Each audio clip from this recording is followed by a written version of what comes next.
This story is a perfect example of how the supervillains make superheroes better. And because of the fact that Superman's not powerful enough to beat King Shazam by himself, this dude gets a crazy power upgrade to pull it off. And honestly, I really hope it sticks around long term because this guy looks amazing. So this picks up with the actual fight between Superman, King Shazam, and Hawkman. Now, if you're joining us for the first time, don't worry, I'm not gonna leave you hanging because we get a lot of backstory here that fills in a lot of the gaps of what's been going on. The only thing that really matters here is that King Shazam was recently awakened and that from his perspective, he was prophesized to be the savior of the world. But we don't know what really took place between when he originally got his powers and when he was just somehow locked away. We knew that like 8 days had passed, and that was it, right? So with him showing up here and coming across Superman, he sees him as more of a pretender than anything else. And that's where his story starts to come into play because Carter Hall, knowing the entire story of King Shazam, even if he himself doesn't know his own story, he initially starts to fill him in, right? That when Superman asks Carter, like, what are you doing here? His response, I'm trying to bring this whole thing to an end, right? The reality is this guy is way too powerful for you to defeat. The only way to bring this conflict to an end is to try to talk him down. And so he says, Teth Adam, I know your story better than anyone. I know what you've been through. I can help you find your way in this strange new world. And so Adam asked the question, he says, that helmet, those wings, I have seen their like before. Where did you get them? And Carter Hall dismisses it. Well, that's not really important, man. What's important here is that I can help you out. And the response of Shazam lies and like immediately attacks Carter Hall and says, another pawn of the Brainiacs. Where are your masters hiding, dog? Will they come when they hear your screams? Now again, we'll circle back to the idea of the Brainiacs here in a second, but the response of Carter Hall is he says, my ancient Egyptian is a little bit rusty. So I may have this a little bit wrong, but go yourself. Right? So literally he just cusses out King Shazam. And that's when he just sends him flying. Right? And in this brief moment, right? And when I say brief, I mean like seconds of a reprieve, right? Where King Shazam's just sent flying. He comes back and he talks to both Steel and Superman. Steel basically being a guy who's kind of come along for the ride to a degree. And I use that description because Steel coming along and joining Superman was less about him wanting to be a sidekick or anything like that. It was more about his mission of vengeance against Ra's al Ghul, who Superman was fighting at the time. But Ra's al Ghul is basically dead. And so with King Shazam emerging at that same time and being instrumental in the death of Ra's al Ghul, this has kind of allowed John Henry Irons to stay along for this whole thing to help out where he can. Because at the end of the day, despite his quest for vengeance, he is basically a superhero and essentially trying to do the right thing. So in a lot of ways, he was also inspired by Superman. And so in this moment here, right, when Carter Hall shows back up after sending King Shazam flying, he says, I would say that knocked him into the upper atmosphere, which will not give us very long at all. When he comes back, he'll come looking for me, which will give the two of you the option to flank him. Right? Because he won't be focusing on you. We need strategy here. We cannot just fight this guy head on. And he says, we hit him together with all we've got. And it turns out to be our lucky day. Hell, maybe he'll have to work for it at least, right? So there's a kind of ominous tone to this, right? Which is to say, sure, the three of us can attack him at the same time, but there's no guarantee that we're going to win. And there's a much better guarantee that we're actually going to lose because this guy's that powerful. But when Superman asks, like, you're here to help me, it kind of takes Superman by surprise because keep in mind, Carter Hall is a mercenary, right? This guy's whole shtick has just been killing whoever he was told to kill and just convincing himself he was doing the right thing the entire time. We know that he was instrumental in the death of Oliver Queen in the Absolute Green Arrow line of comics. We still don't know who Absolute Green Arrow is in the here and now, but this guy has a lot of blood on his hands. But that's one of the cool things that he talks about here is that he tells Superman, let's not make a thing of it, kid. Stopping guys like King Shazam from going crazy and wrecking half the world. That's what I do, man. I stop threats. And when you and I were fighting, I was told you were a threat. So my job was to stop you. But the funny thing about this, and this is one of the things that I love about the way that it's handled, Superman says Teth Adam is angry and confused and definitely a danger to the people of this planet. But let's get one thing straight. Whatever happens, you are not killing him. Now, this is a very important statement for the character of Superman, and it's so fantastic that Jason Aaron handles him this way, because as we know, the absolute universe is a very dark and twisted place, and it would have been very, very easy for him to give us some kind of injustice, Gods Among Us-esque Superman, right? Where like something really bad happens in Superman's life, and he just is turned into a villain because of it, right? Taking much the same path as Carter Hall, convincing himself he's doing the right thing, while knowing that he's not actually a good guy in all of this.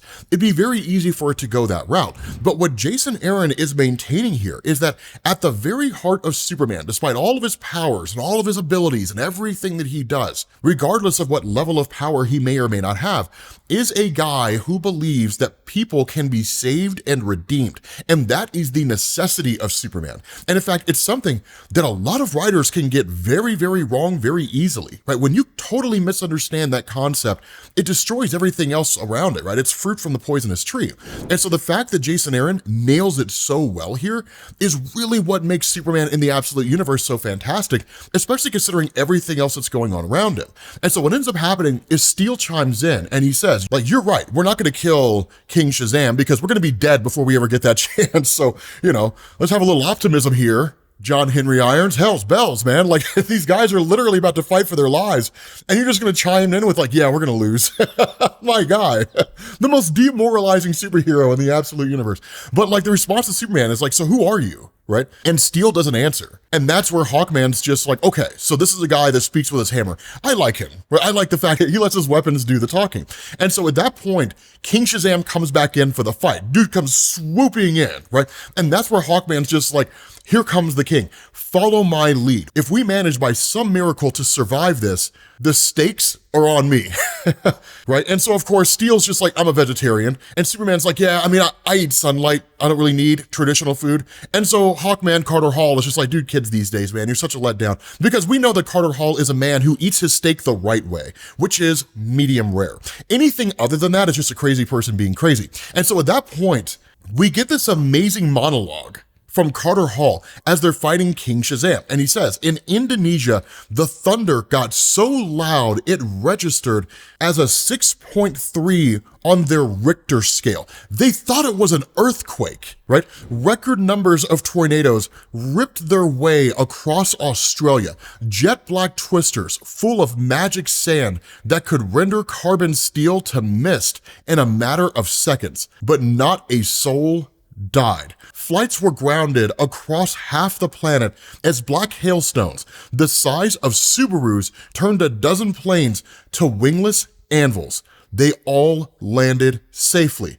Multiple satellites were knocked out of orbit. Officials suspected some sort of 1,000-year solar superstorm, but no, it was just me and the boys having the craziest fistfight the world had ever seen. Now, here's the beauty of this.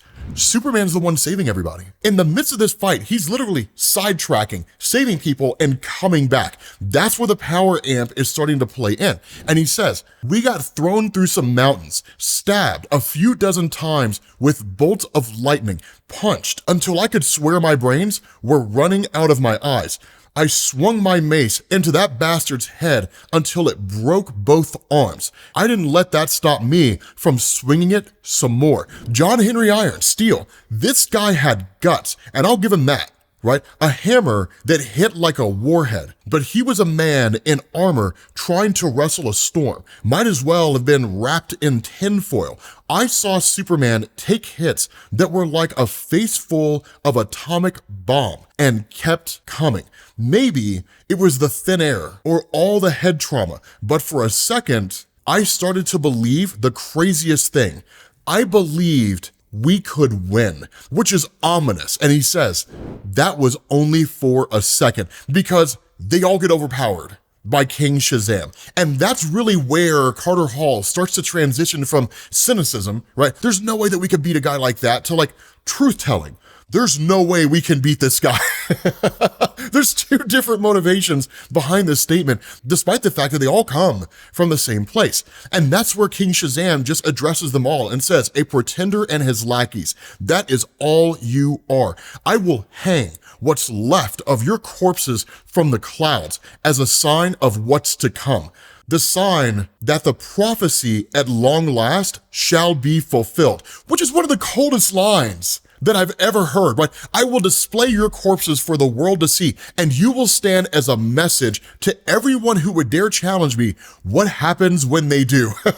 Jesus, like, dude, that's one of the most ominous things that I've ever heard, but it's amazing at the same time. The funny thing is, Carter Hall, in hearing all of this, just kind of starts laughing at him. And where King Shazam is like, do you find something funny? Right? Carter Hall's like, you've been trapped, but you've been alive for thousands of years. And despite all that time, you're still dumb as hell. And it's kind of funny because Superman's like, dude, you're not helping, right? And Carter's just like, no, bear with me here, because here's the funny thing. King Shazam is like, you don't know what it is that you're mocking. And that's where Carter Hall's like, no. This whole prophecy that you're talking about, this is not what you think it is. Because at that point, King Shazam says it is a prophecy that was once spoken, and that's where Carter Hall cuts him off and says, by a phantom stranger, right? A person who showed up in the land that you were in, and said a man with dust at his back and all that kind of stuff would go on to save the world. And that's where King Shazam is like, how do you know about the prophecy?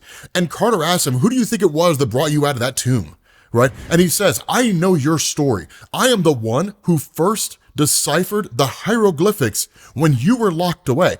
Teth Adam of the Black Land, the slave boy who wished to be a king and whose wish was granted by the wizards of the Red Land. Only they weren't really wizards. They were just brainiacs, right? They were just people from off-world, interplanetary weapons dealers, and purveyors of perverse experiments. With you, they used something called the Father Box. Not even they seemed to know where it had come from. They told you they were giving you the power of the gods. And I imagine them giggling to themselves as they rattled off the names of some random deities. And they gave you a magic word to make it happen. The word that would change your life forever, which is, of course, Shazam. And when he says it, he turns into Black Adam, which begs a question, right? And this is the $1 million question. Is he still a child if he says the word Shazam again? Is this his current powerful form? Not only that, it looks like the transformation is not one that happens instantaneously.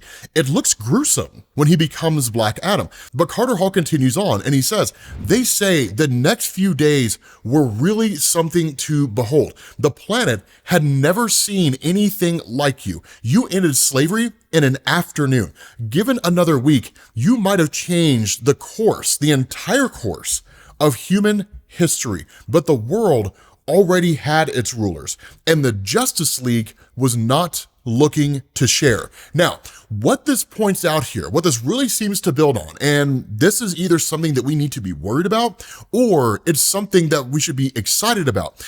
Jason Aaron kind of has a tendency to take the Bendis approach in a lot of ways, to kind of go off and do his own thing. Now, because of the fact that the Absolute Universe is being helmed by Scott Snyder, there's a part of me that can't help but believe this whole segment that we're about to talk about here in a second was basically approved by Snyder, but it's entirely possible that it wasn't. And it may be Aaron doing his own thing. And the reason why I say that is because what he presents to us here is a very early version of the Justice League of America. That the Justice League, as it showed up in the Absolute Universe in Absolute Evil, right? Joker and Veronica Cale and all these different characters who are basically the main villains of the superheroes in the Absolute Universe, that it's not the first time. Now, Jason Aaron actually did this in Marvel before, right? He did, what was it, Avengers BC? So basically established that like 1,000,000 years ago or something like that, there was an Avengers team. It was like Odin and Phoenix and so on and so forth. But Marvel's largely just ignored that, right? It's not really a thing in continuity anymore. And if it is, they never talk about it. So this could be one of those instances where either it gets wiped away and it never becomes a talking point, or there really have been different iterations of the basically Justice League, and it's really more of a title for those individuals who have ruled the world behind the scenes, as opposed to any real superhero team, right? It's not forming for the first time in the DC Absolute Universe in the here and now. That said, the first person who's on the team, the one all the way in the back, that looks like either Vandal Savage or Ra's al Ghul. But the reality here is that there's so little detail given, we don't definitively know who this person is. It would make make more sense that it were Vandal Savage, given how old Vandal Savage traditionally is, but even Ra's al Ghul's age is ancient, right? So in a lot of ways, he kind of seems to be filling that role of Vandal Savage within the Absolute Universe. The second person, the one wielding the trident, as I understand it, that's Arion. Full transparency, I don't really know much about that guy. I know he debuted back in 1982 pre-Crisis. I know that over the years, he's largely been portrayed as kind of like DC's version of Doctor Strange, right? The Sorcerer Supreme. I know that at one point he was a cosmic being and that a story's been retold to where he's basically half man, half god, but he's resoundingly powerful, kind of a ruler of ancient Atlantis, right? One of the most powerful magical strongholds in the history of DC Comics. But the person in the very front, and that's really the one that I think most people are going to be talking about, yeah, that's exactly who you think it is. That looks like Raven, possessed by her father, Trigon. Yeah, but the fact is, right, there have been forces at work on Earth ruling it behind the scenes, and that's why Carter Hall tells King Shazam, so after your mighty exploits, when on the 8th day you were rested, you were betrayed. The same father box that gave you your powers was used to imprison you, bury you alive. And all that time, for 3,000 years, you lay there believing you were some kind of prophesied savior. I hate to be the one to break it to you, pal, but that prophecy, the one about the guy who's gonna save the world with the power of the sky and the dust of his homeworld on his back, yeah, that was never about you. That was about Superman. While your powers have been wreaking havoc across the planet, he's the one who's been flying around making sure nobody died. Sure, he's a damn kid who still doesn't know how to throw a decent punch, but he's already done about the most impossible thing that I ever could have imagined. He went and made me a believer, because Carter Hall was a very selfish man. That's one of the things to keep in mind about him, right? I mean, he wasn't really a villain per se, but he wasn't really a hero either. He just had his own motivations, an anti-hero in some ways, right? All he cared about was just dealing with the threats that he was told to deal with and getting paid handsomely for his actions. And that's why over the course of the Absolute Universe, he would say things like, I was just convincing myself that I was doing the right thing. I knew I wasn't, but as the line goes so well in Magneto Resurrection, it was much easier to believe a neat lie than a messy truth, which makes sense, right? Psychologically, lifestyles, the whole 9 yards. People choose the path that offers the greatest reward for the least amount of work possible, and especially when you're talking about emotional labor. And so Carter Hall becoming a believer, it shows the most important thing about Superman in the Absolute Universe, that he really is absolute Superman. He really is Superman as we imagine him, right? He is the guy who inspires people to become better. And that's the cool thing, because in this moment, in hearing all of this, right, what the prophecy really means, how it really belongs to Superman than anything else, Shazam gets pissed, right? He's like, savior, right? You call this weakling the world's promised redeemer. If that were true, would I be able to do this? And he literally stabs Superman through the shoulder with a lightning bolt and says, so dies the false prophet, Superman. But the problem is that in that moment, Parasite shows up. Right now, Parasite was originally introduced as a distraction, right? It was designed to keep Superman hyper-focused over there so that Talia al Ghul could go rescue her father and then try to bring him back to a world of villainy after Superman had literally redeemed him and helped him turn over a new leaf. He wasn't really a hero, but he was atoning for his past misdeeds. But once Parasite was defeated by Superman, he basically turned him into a pet, and he was adorable. He started calling him Psy, right? And because of the fact that he feeds on energy, he's kind of the perfect organism to face off against King Shazam. But the crazy thing about this is that it doesn't work, right? It doesn't work the way that he thinks it will. And the funny thing is Carter Hall is like, damn, not that thing again, right? It's some alien parasite. And at that point, Steel is like, I already know what it is, right? But what they end up realizing, Carter Hall and Steel and Superman, is that King Shazam is resisting the parasite's power. He's preventing Parasite from consuming his energy. And that's where Carter Hall is like, look, man, Teth Adam has been Shazam for 3,000 years. He's stronger than all of us put together. We do not have much time. And so at that point, Carter decides to use this whole situation as the very distraction that it is, right? Taking his killing shot. And Superman is like, no. I told you, we're not killing him. But at the end of the day, Carter Hall just says, look, man, I get where you're coming from, but the reality here is that if there's any one thing that I've learned in the time that I've been around you, it's this: I'm not you. And immediately attacks Superman, literally cracks him over the head with the mace. It's not enough to kill Superman or to even knock him out. It's just enough to offer some momentary measure of distraction and just goes to take off. Now, Superman goes to chase after him, but John Henry Irons stops him and says, look, maybe Hawkman's right on this one, right? Like maybe there really is no stopping this guy outside of killing him. And that's where Superman truly studies John Henry Irons. And he says, I can hear your heart palpitations, your blood pressure, and your breathing.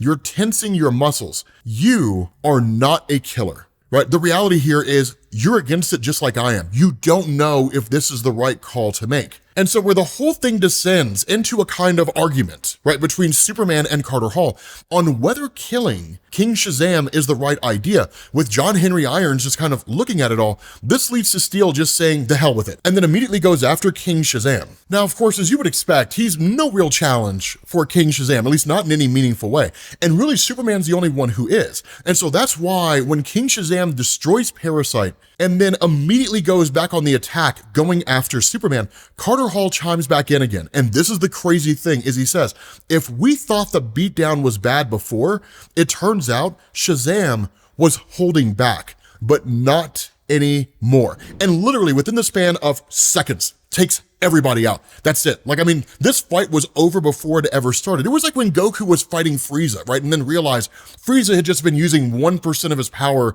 the entire time, right? The look on that dude's face, right? That's literally what's going on here, right? It's them realizing, no, this guy wasn't fighting at full strength, but he is now, right? What was it they said in Tombstone? You called down the thunder, well, now you got it.